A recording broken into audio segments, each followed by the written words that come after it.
Welcome to Calvin's Got Game. I'm Calvin. I'm Lewis.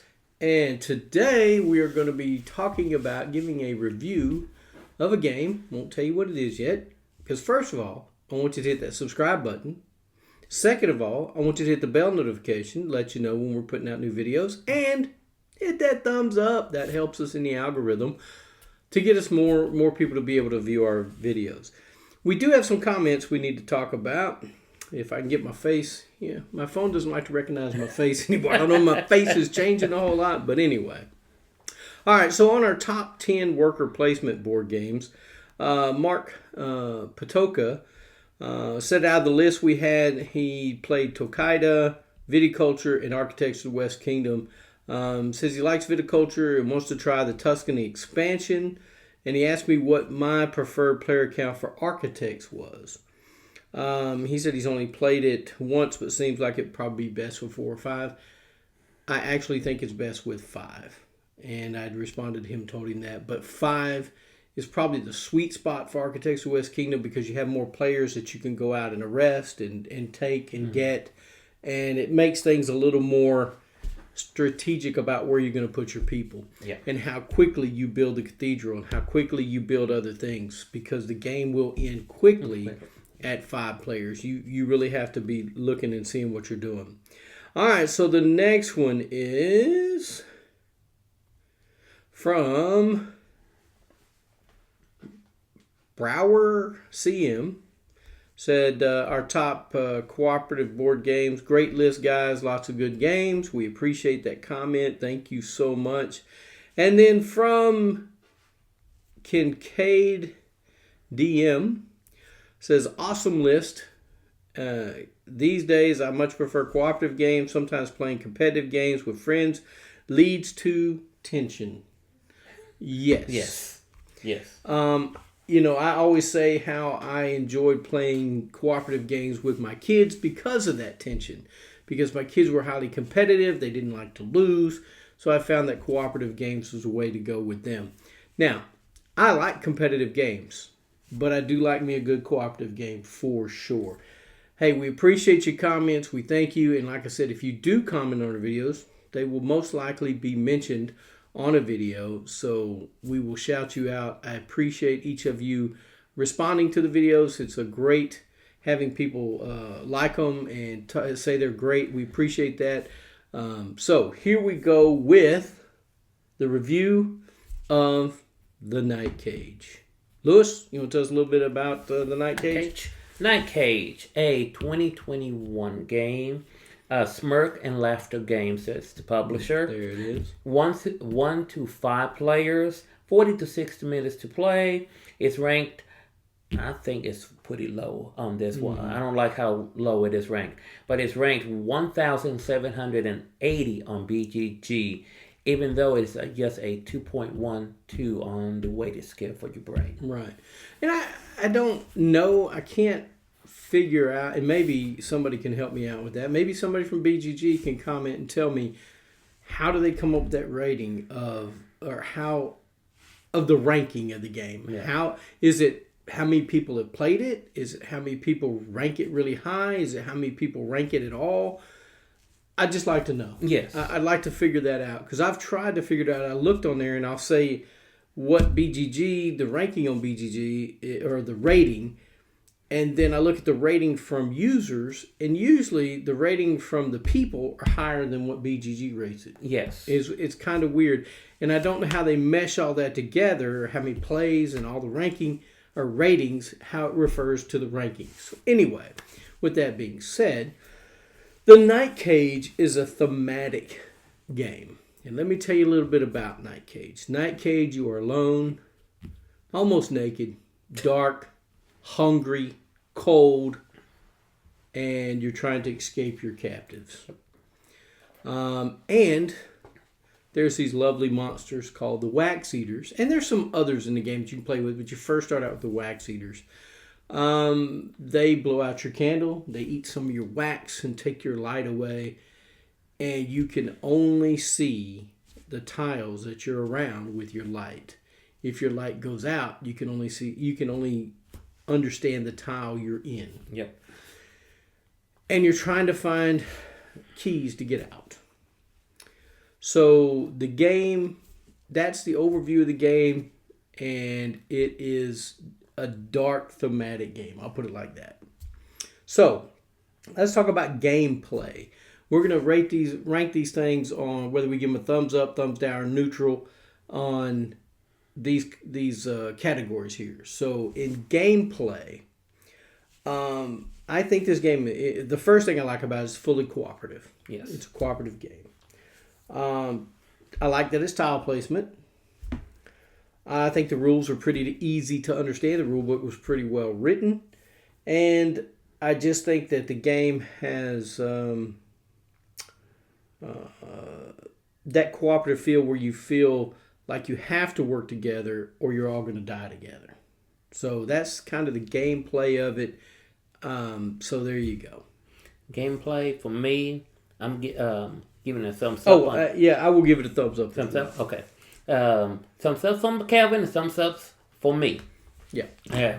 Straightforward game. The rule book, I like the rule book, especially with the diagrams. Mm-hmm. Showing you how everything works with the little diagrams. Rule books that have that don't have it, nothing against those rule books. I just myself like a little diagram in there. And straightforward, like Gavin says, move somewhere, reveal a tile. If you still have your candle lit, you don't have lit, you just go forward, left and right, backwards, as you can reveal what you're on. Yeah. And I do like it as cooperative. It's one of the few games that it should be cooperative. Oh, it has to be cooperative. Yeah. Because if you're working just alone, you're never going to make it out of there at all. But one of the good things is if your light does go out, all you have to do is get next to somebody whose candle's lit, and yours will light back up. So that's a good thing. Well, it is designed. There is a solo version on it. Uh-huh. It is a solo version, but it's not easy. It is very difficult to do it solo. I haven't played it solo, so I don't know anything about that. Well, Lewis, you want to talk about our replayability of the game? Replayability on the game. I don't give it a thumbs up or down. And nothing really wrong with the replayability. It's just the amount of tiles have it. Mm-hmm. You're going to have a certain amount of tiles for number of players you play. Mm-hmm. And certain amount of monsters that's going to be in there for the amount of number of players you play. But it's the same ones. There's not mix and matching on there. Well, they do have other monsters you can add in. Yes. And take with the wax eaters. Yes. So you just have to decide how hard you want to make it. Right. And after you get used to it, it does lose some replayability for me. And I know that's strange to say for me. I do. Yeah. Yeah, but it's just I wish there will be something out there we're going to add. Here's an expansion pack with more different tiles, more different something ability. Here's a tile that we're going to put out, and just a suggestion that you don't have to get somebody to light your candle. If you find this, your candle is lit automatically. A way to hide from the creatures. Something different, and then mix those in. Just for me, eventually. I haven't got tired of playing it, but the replayability, if somebody keeps playing it every month, because my wife and I only plays it during the Halloween time. Oh. Because you're one of those people. Yes, we are one of those. It's just the theme of it. Yeah. And the way she wants to play it, which I'm going to mention a little bit later, makes it more unique. Okay. Well, I have to disagree with you on replayability, Lewis. Well, fine then. I think that the replayability is high because of the way the tiles come out. You're not going to select all the tiles every time. Right. So the tiles in the candle, you have this candle thing sitting over there where the tiles go in, will be different every time, pretty much. They'll be samey, but they'll be coming out at different times. So, because you only draw one tile, unless you experience a wax eater and you have to pay a penalty and draw two and discard them. which can be hurtful. But I think the tiles and the way the wax eaters come out, at what times they come out, you could be going through the game and not see a wax eater till halfway through. And then you'll see like 4 or 5 of them because they're all right there together because you didn't shuffle them well or whatever. So I think that the replayability to me is a little higher than what you think it is. But I think it'll be different each time you play. But if you get used to the tiles, I get it. There's only a certain amount of things that you can do in this game. You can either, you're going to put out a tile with different pathways or whatever. But I think when they come out, makes the game replayable. So I'm going to give it a thumbs up for that. So there, Lewis. Well, fine then. And I'm not one of them people that only play horror board games at Halloween time. I play horror board games all year long because I love the theme. I'm a Cthulhu freak. Yes, you are. All right, so let's talk about theme. Theme for me. I'm going to give this a thumbs up. I'll go ahead and shout it out there. I think the theme really comes through as you are alone and cold and afraid and you look hungry. Now, if you get the metal piece, the metal player markers, they're these little shriveled up people that look just destitute because they've been in this thing for so long and they can't get out. You have this feeling of hopelessness that you're never going to find the key. You're never going to find the exit to get out.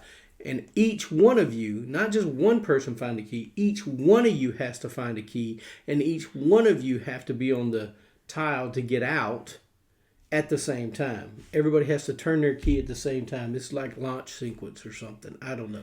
But anyway, I think the theme really shines through, and I give it a thumbs up. On this one, I give it a thumbs up on the theme too. Big thumbs up on the theme because it pushes you in there. You're not knowing which tile when you pick up is going to be that monster. Or let's say you get a tile, flip it over, you got the key. I got one key. But now you got to survive for everybody else to get a key. Mm-hmm. And it pushes you going, come on, guy, find a key. Yeah. So you got to decide, and it's like in darkness. Do you wait there for the monster to show up? Mm-hmm. Or because if you don't take a turn of movement, you still have to... You have to pay a penalty to draw tiles. You have to draw a tile. And let's say you draw a tile that has another key. And because if, like Kevin said, everybody has to be together. Mm-hmm. If you don't have enough keys for everybody, you've lost the game. You might as well even finish playing it if all the keys, because you only get a certain amount of keys in the deal. But I think there's like 2 extra. Yes. That you could possibly not get. So it just depends on when they come out and if you have to discard them because of a wax eater or not moving. Right. Now, it doesn't say in the rule book in this, but if you really want to embrace yourself into this game a lot, and I wish they would have suggested this in the rule book, that would have got the 2 thumbs up for me. Play it in the dark with candles around you or tea candles, whichever will be fine, will be safer actually. And every time and set up only so many tea candles or candles, and every time you reveal a monster, they'll blow out your candle, blow out the candle, get it darker. Right. Well, my version actually comes with little candles. Okay. It comes with little candles that you can turn on and off. They're little tea light looking candles. They're a little bit bigger than tea light, but they have a little switch on the bottom. You can turn them on and off. So yeah, my version came with that. Well, fine then. You get the special version. Yeah, and mine came with acrylic pieces and the acrylic wax tower, the candle. So I kickstarted this game. Oh, okay. So I got some of the other stuff. But yeah. All right. What about fun, Lewis? Fun. I give it a thumbs up. Okay. I give it a thumbs up because the complexity of it is low. Mm-hmm. The strategy, yes, it's a high strategy but you are helping each other out. So it's not just put on one individual. There is a high luck on it because you never know when those keys, those gates, those monsters coming out. But the mechanics with the complexity is low. There's not much to the game. Just move or don't move. Pick a tile. Let's see what happens. Monster there, run for it. Yeah, because on the monster is going to find you on the turn, and he will hit you and whoever's, because he just goes all the way down the row. Yes. Yeah. And really, and when you do fall into one of the holes, The pit. Yep, you're not eliminated. You just come back up in another location. Yeah. I think it's across the either across. You get to pick a line that you're going to come back on. Yes. And then you'll select a tile and place yourself on that tile. Right. If there's an empty spot for it. So I will give it a thumbs up on here because it is a fun game, not too hard to pick up. You are working with everybody, and yes, the intensity. Are you going to make it or not? Are you going to be the first one out or not? It really pushes you in one of those old-fashioned horror flicks of what's going to happen next. Well, for me, I'm going to give the fun a neutral. Neutral. The neutral is just because it feels so depressing. The game, it can be frustrating. If there's a key tile out there and there's a couple of people next to it, if someone's just, and you discovered the key tile, you placed it because you place tiles around where you're at as long as you can see those tiles or candles are lit. You may try to go get that candle, but somebody else may be closer to it, and they're going to take it before you. And that kind of aggravates me a little bit sometimes, that people are selfish. They only think of themselves. But anyway, the game, it's just too depressing for me. The despair and the way this game is, it's just, I don't know. I play the game, but is it fun? It's okay. I'm neutral on it. All right, so Game Link. Let's talk about Game Link.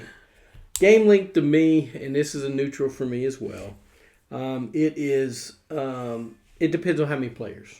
Yes. If there's a lot of players, this game's going to stretch out depending on if the keys get lost or something like that. It just can drag on, and that's another thing that kills the fun factor for me, is it dragging on. So I need something a little quicker for me, theme wise. I need something happening other than just taking a tile, putting it down, seeing what happens. So the Game Link for me is neutral as well. For me, it's going to be neutral. No thumbs up or no thumbs down, because let's say you find all the keys early in the game. Mm-hmm. Now you got to find the gate. Right. But it wasn't shuffled well enough, and all these monsters are coming up. So the game can end very quickly. Mm-hmm. And then what's the fun? Yeah. Or, like you said, it can drag on with a high number of players. Yeah. And drag on and drag on and drag on. So there's really either it can be too long or too short. Mm-hmm. It all depends the number of players. And it depends on the tiles. And the tiles, yes. So for me, it's going to be a neutral, not up, not down, just in the middle for me. All right. How about components? Components. This one is a thumbs up for me. All right. Now, I didn't get the fancy stuff like someone else did. Got to back it on Kickstarter, Lewis. Well, I didn't know about it until later. I give it a thumbs up because the rulebook, first of all, and a lot of folks don't mention about the rulebook in the reviews. Mm-hmm. This one I will. Because rulebooks, sometimes, depending on the individual, might be complex for them. This one is not. Tells you how much you should have of everything. Explains that the player cards are flipped back two sides. What you can do when you have a candle. What you can do when your candle is extinguished. It shows diagrams on how everything should move and what you can do, where you can respawn if you go to the abyss. The board is double-sided. Not double-sided, I mean double-challenged, because there's a bigger creature that you can have, yeah. a bigger creature that you can put in the middle, make it more harder for you on that. I like the little candle pieces. Mm-hmm. I like the keys they have. Mm-hmm. Keys are metal. Yeah, the keys are metal, and even though taken apart and put it together, the candle might wear it out. At least it's a good strong cardboard though, and along with the tiles, good strong cardboard that eventually gonna wear out, but no time soon. Yeah. It just depends how often you play it. But yes, the major thing for me and the component is the rule book.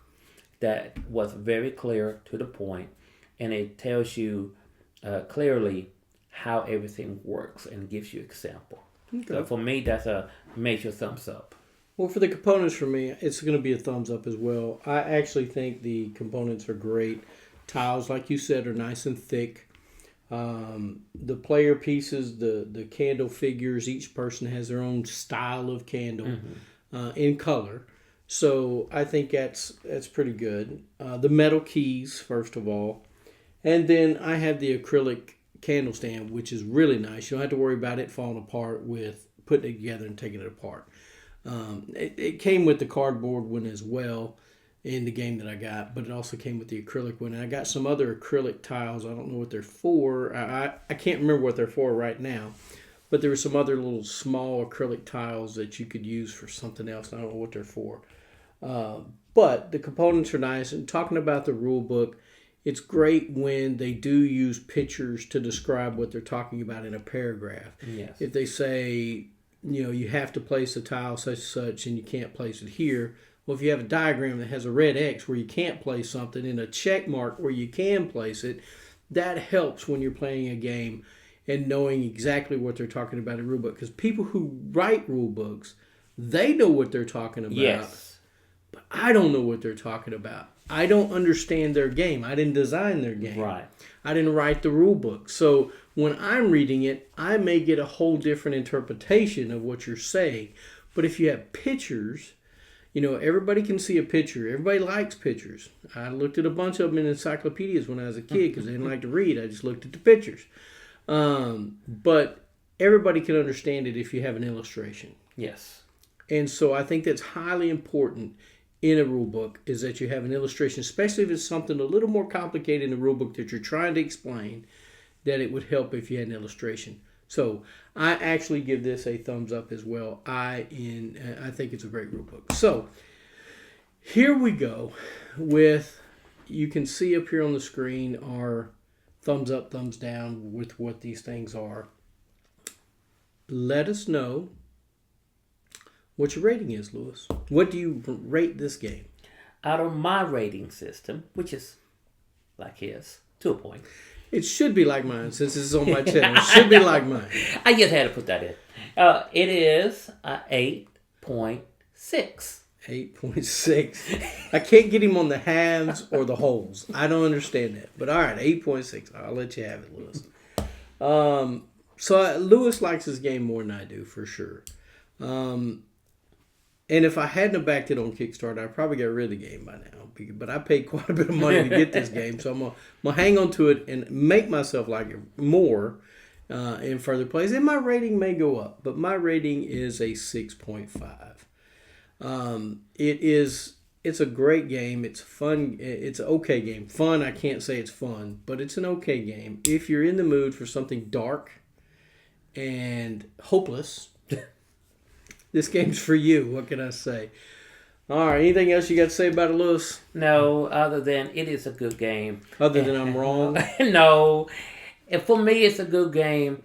It's a game that is, me and my wife likes it in the Halloween time because it puts you in the mood for that season.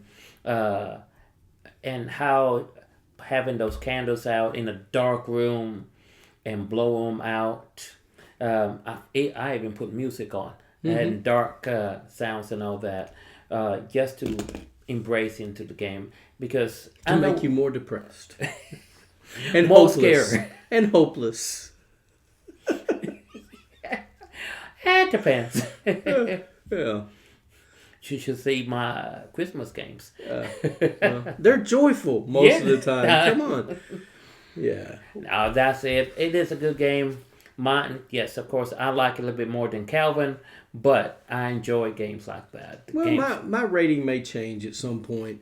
I haven't got it to the table, I don't think, as much as you have. So my rating may change at some point.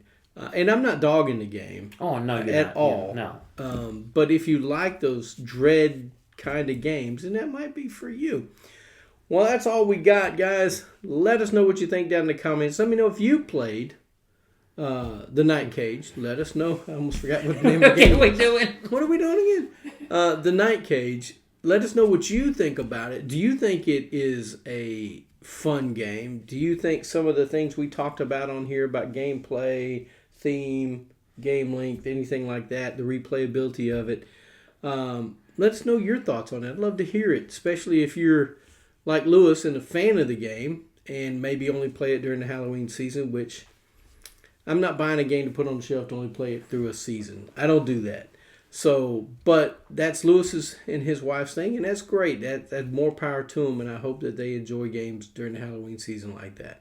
Guys, I don't have anything else to say other than hit that subscribe button, hit the thumbs up, and share the video. Talk to somebody about us. Share the channel. We sure would appreciate any more subscribers. We need about 73, I think, 73. And once we hit that 500 subscribers, we'll be buying a board game for a 2024-2025 game. We'll give you guys a chance to kind of give us some input. We'll make a video and talk about it. Have you guys get some input on what game we can buy and give away. And give away. What am I doing here? But anyway. Bye. We're about gone. Hey, guys, like I always say, get a board game to the table. Spend time with your friends and family. And thank you for watching Calvin's Guide Game.